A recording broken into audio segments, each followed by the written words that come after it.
Book 3. Big old treasure chest made of mahogany wood with leather straps and 2 rusty locks. The treasure's still there in the lounge, and the little bears are going to find out all about it and all about what to do with it in the next story I'll send to you both. So the next morning they again had breakfast and decided around the table what to do with this magnificent treasure chest they'd found. "We'd better tell the policeman we found it." So they went to the police station to tell the big policeman all about it. The big policeman had one eye looking a bit broken and a strong burly accent and a large burly beard. We all sat down at the police station, and the nice policeman made us all some juice with lemonade and biscuits and a cup of tea for Mummy. "What happened to your eye?" little Hayden asked him. "Oh," said the policeman.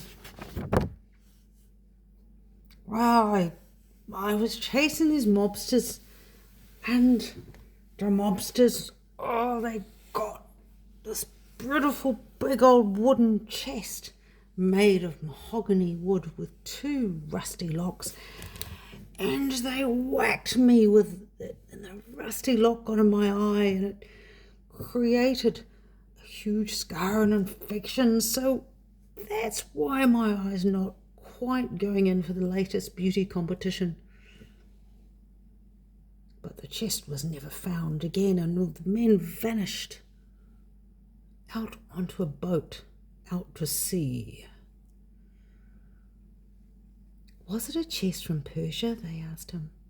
"It was, and it was never found again," he continued.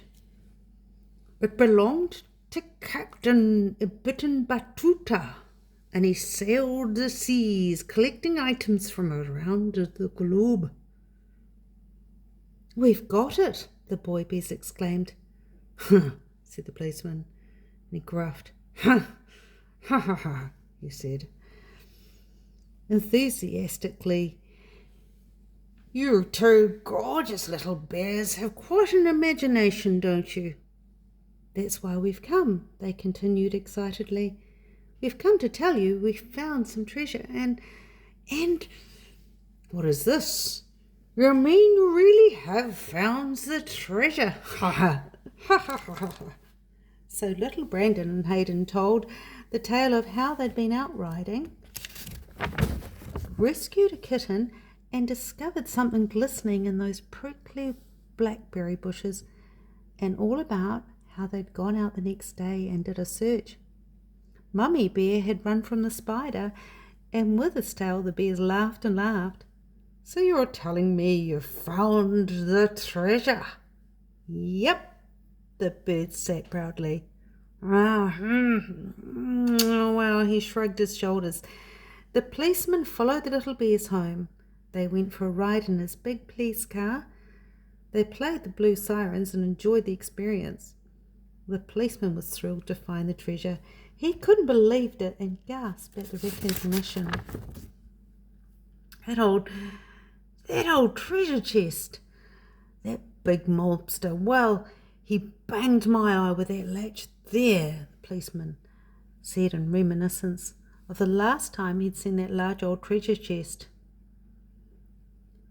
The treasure had belonged to Ibn Battuta, the great explorer.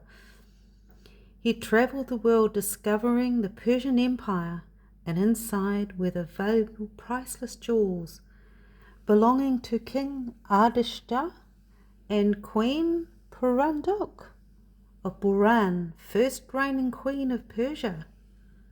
Coins from Azerbaijan and toys from India. These toys were clay whistles and animal figurines, spinning tops and pull-along horses with chariots. "We'll put it on display at the Auckland Museum, and your names will be in the newspaper for discovering the famous lost treasure of Ibn Battuta from date 1339. and the DNA found about the treasure may lead to the capture of those nasty mobsters.